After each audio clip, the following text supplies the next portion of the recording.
What did he do to make this house so evil?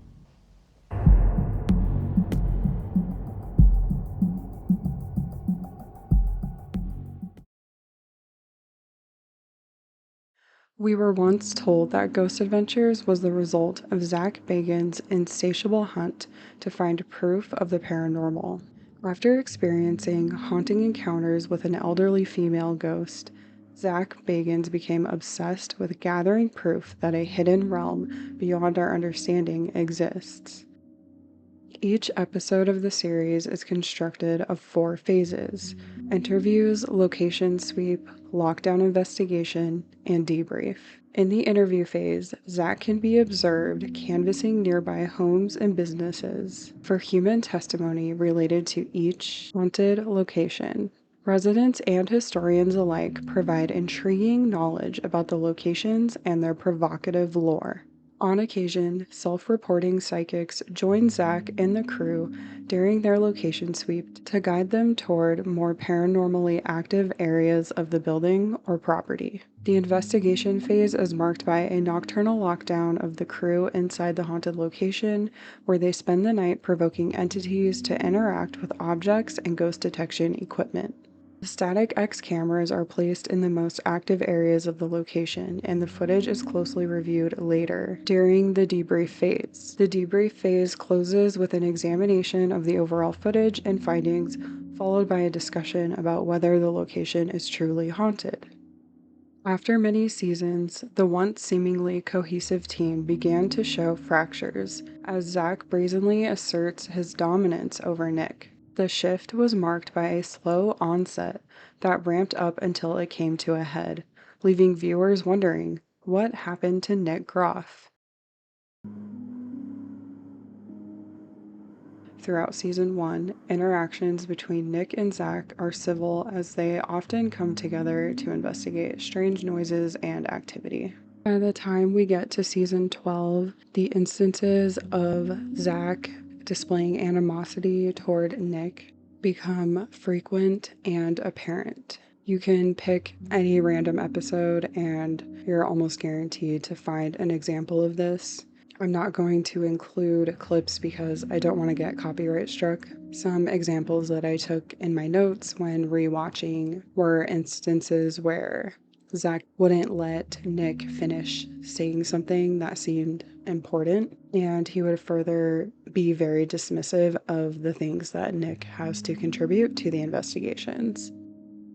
Nick would exit the Ghost Adventures crew in 2015 following palpable tension between himself and Zach.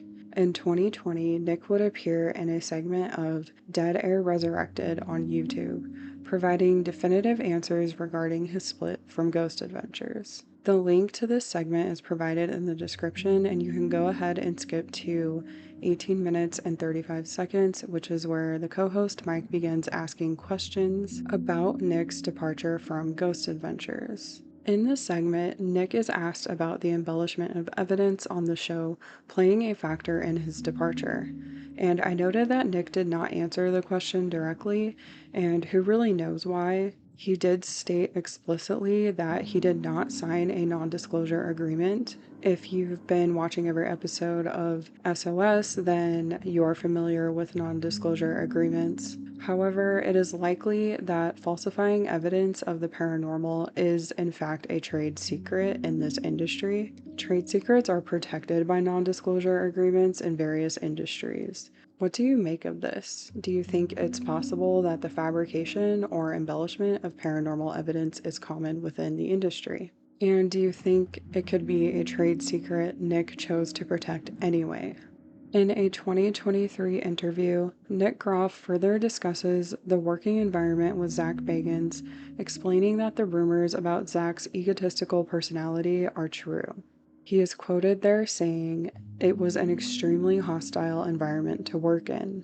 According to Groff, another ex-member of the Ghost Adventures crew, Dakota Layden, shared with him an instance where Zach laughed and boasted about blacklisting a former crew member from the industry. Dakota Layden served as a member of the crew from 2011 to 2019, and according to Groff, Dakota endured his own fair share of hostile treatment from Zach. Nick further states that he was not fired from the show, despite claims made by Aaron Goodwin that he had been fired for, quote, working on other shows behind our backs, end quote. According to Nick, his contract with the Travel Channel did not prohibit participation in other shows. Nick reveals that the other host of Ghost Adventures proposed an ultimatum to the network's producers, insisting that he would not show up to the next filming location if Nick was in attendance. Ultimately, the network sided with Zach Bagans and strung Nick along for 2 months, telling him he was not needed at each location. Nick was squeezed out by the network despite being a fan favorite and an integral team member since day one. It seemed that the network's choice to string Nick along had been a sneaky loophole that would prevent them from technically breaking his contract while also appeasing Zach's demands. Delving into the genesis of Ghost Adventures, Nick recalls pitching the idea for a documentary to Zach Bagans after meeting him at a wedding gig. This documentary would result in the birth of the Ghost Adventures TV show. In addition to serving as an investigative host, Nick edited the first 3 seasons of the show on his own. He refers to the early seasons of Ghost Adventures as his baby, where he gave his blood, sweat, and tears to make it special. Nonetheless, Nick was left with no option but to move on from the show, becoming effectively blacklisted from the network due to Zach's insistence. And this claim rings true as his show Paranormal Lockdown had been canceled by the network without cause. Nick follows up saying that the previous host he used to work with keep trying to stop his career, stating candidly that multiple people in the industry reached out to him and stated Zach had called them and told them not to work with him. Nick has since been able to break from the network and maintain full control of his current project, Deathwalker, and he looks forward to a future away from negativity, doing what he loves with his beloved wife. Even casual viewers of the show could ascertain that Zach has emulated the playbook of self-proclaimed demonologist Ed Warren. Ed Warren and his wife Lorraine were paranormal investigators throughout the 1950s to 1980s, whose work led to the publishing of books and the development of film franchises, marking their notable level of fame. Lorraine, a self-professed clairvoyant, assisted Ed with countless paranormal investigations and even some high-profile investigations. Ed's devout Catholic faith coincided an insatiable desire to study demonology. Together, the Warrens founded the New England Paranormal Research Society, which legitimized their work in the eyes of many. Ed became one of the few demonologists recognized globally, a fact frequently emphasized by the couple in their books and interviews. The couple is most infamous for their work on the case Devil Made Me Do It, where they provided expert witness testimony for a man who was charged with ending a life, their role being to substantiate that the young man was technically innocent because he had been possessed by a demon at the time of his crime. If you want to learn more about the Warrens and their paranormal grifting, then check out Florio's Phantom Files on YouTube. The link listed in the description will take you to their in-depth examination of the Warrens. Following the Warrens' footsteps would bring Zach Bagans' success and the establishment of his own haunted empire he calls Zach Bagans' Haunted Museum. The museum features a vast collection of odds and ends, most of which are allegedly haunted. In my opinion, this collection was very likely inspired by the Warrens' similar collection of oddities they acquired through their exorcisms and paranormal investigations. Each case was apparently connected to a haunted item. When the Warrens conducted exorcisms, they claimed to trap the demon entity inside of the haunted item, and they locked these items away in a secured museum inside their home. The defining difference between Zach's museum and the Warrens' museum is that Zach has paid for these haunted items, basically as a curator, while the Warrens claim to remove the haunted items from the homes of their clients, claiming that it was in their best interest. Additionally, the Warrens would have regular exorcisms performed on this room, to ensure that these entities did not escape from the items they were associated with. You could think of it as a ghost prison, if you will. As time elapsed, not only would every Ghost Adventures investigation be the presumed work of demons, but Zach would lean deeper with fascination and madness, provoking his own demonic attachments. According to Zach, these attachments have followed him from his first visit to Bobby Mackey's, and through reviewing the entire show, you can see that Zach further provokes demons and darker spirits. And it's almost as though he welcomes them, as though the attachments from Bobby Mackey wish to commingle with other dark spirits and further corrupt Zach's spirit. I visited Zach's Haunted Museum when my husband and I went on a trip to Las Vegas, and we decided at the last minute to buy tickets. We paid an extra fee to gain access to special exhibits. This is the RIP pass. It's a special access pass that gives you access to more exhibits within the museum. One of the special access exhibits turned out to be Bela Lugosi's Haunted Mirror, which I was excited to see because I'm a huge Bela Lugosi fan. But there was one RIP exhibit toward the end of the tour that shocked me because although I heard that there were true crime related relics at the museum, I was just not expecting what was in this particular exhibit. It was a room filled with photos Robert Berdella took of his horrified, tortured victims. Also in the room was the bed frame he brutalized the victims on. My husband and I were really disturbed and freaked out by this exhibit, so once we looked around and saw everything, we excused ourselves back with the rest of the group because the feeling in that room was just so uncomfortable. Over time, I forgot Verdella's name, but I never forgot the way that I felt when I was in that room. Throughout Ghost Adventures, Zach Bagans frequently mentions the stone tape theory, which he very much believes in. And essentially, that theory asserts that residual paranormal activity can be stored in like stone or wood. And if certain circumstances line up, it can cause that residual energy to be released, causing you to see residual apparitions of ghosts, disembodied voices, or other things. Although I don't believe the stone tape theory necessarily substantiates proof of the paranormal, I do believe that negative energy can get trapped inside objects and spaces. And when you interact or you come into contact with those things, I believe that some human beings have more of a tendency to feel emotional resonance from things than others do. To me, it's akin to walking into a room and you're instantly able to sense the air or the vibe. Now I'm going to list for you the reasons why I believe this Robert Berdella exhibit shouldn't even exist.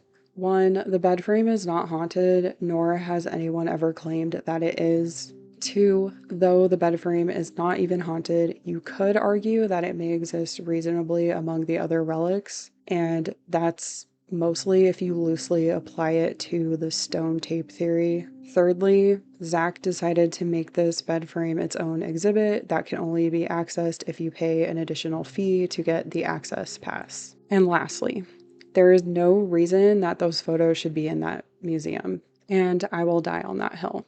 Really, this exhibit is no better than what Zav Girl pulled on Patreon. The only difference here seems to be that Zach's level of celebrity holds him above reproach. My overall impression was that the whole museum was an exploitative money grab.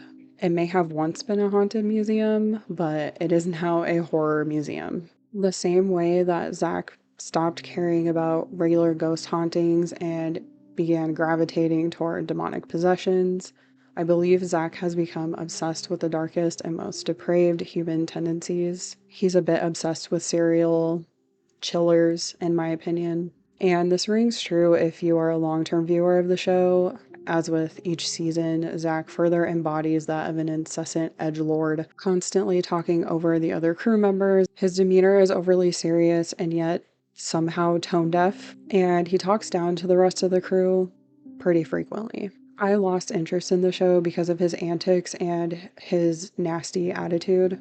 Going to the museum was the final nail in the proverbial coffin for me because that is when I strongly disliked Zach Bagans as a person. In early 2025, TMZ would report on a series of Instagram stories posted by Holly Madison, the most recent ex-girlfriend of Zach Bagans. In the stories, Madison reveals that her most recent ex cheated on her with at least 5 women, and she further alludes to a cryptic encounter Zach had with a undressed man in a parking lot. Zach Bagans and Holly Madison were an on-again, off-again couple for 6 years, but Madison has since confirmed publicly that this breakup is final. TMZ reported a response from Zach Bagans where he replied that he wishes Holly the best. In the wake of these cheating accusations, a slurry of more depraved accusations would surface. One young woman who divulged her unsafe interactions with Zach Bagans as a non-adult described the extent to which Zach Bagans' attorney issued a cease and desist letter on behalf of his official Twitter account, barring the young lady from discussing their interactions together on social media. The following clip I sourced from Simply Strange on YouTube divulges some bare minimum details surrounding her unsafe relationship with Zach Bagans. The contents of the messages, unfortunately, I cannot share the direct screenshots as TikTok will take my video down. All I can share is that he does indeed have me blocked. I've gotten cease and desist from him, and I have tried to speak about this almost 3 years ago in 2022. All of my videos were taken down for community guideline violations. I had gotten a cease and desist in the mail. I had him literally stalking my social media. It was rather scary, and add on top of that, his massive fan base coming at me, calling me a liar, telling me to off myself. In summation, their interactions spanned from June of 2016 to July of 2016 and involved Zach Bagans allegedly asking for images from the non-consenting young lady. He offered to fly her out to Las Vegas multiple times, but she declined. She hopes that her story reaches other people impacted negatively by Zach Bagans' behavior and that it provides them with a sense of solidarity and validation. So, this brings us to the end of this episode. This episode was very research heavy and it was also quite upsetting. Going back to the other things that Zach Bagans has allegedly done in this episode, I want to discuss it from an ethical standpoint really quick.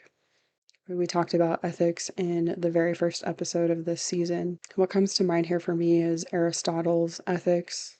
He had an ethical theory stating that he believed ethics and morals are essentially a package deal. So, in other words, he felt that if you have good morals in one area, then you're more likely to have good morals in all other areas. And I think to an extent that can be true, and certainly looking at Zach Bagans, for example, the inverse of that can also be true. Zach Bagans displays poor ethics in many areas, and it seems to bleed into all areas of his life, in my opinion. But let's hear from you. I am very excited to see what you guys have to say about this. I know a lot of people that used to be big fans of the show and big fans of Zach. They since have changed their minds about him.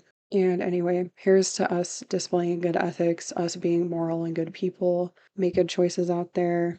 Have a nice holiday season. And I'm going to be releasing season 2 as quickly as possible. So just hang tight and be safe.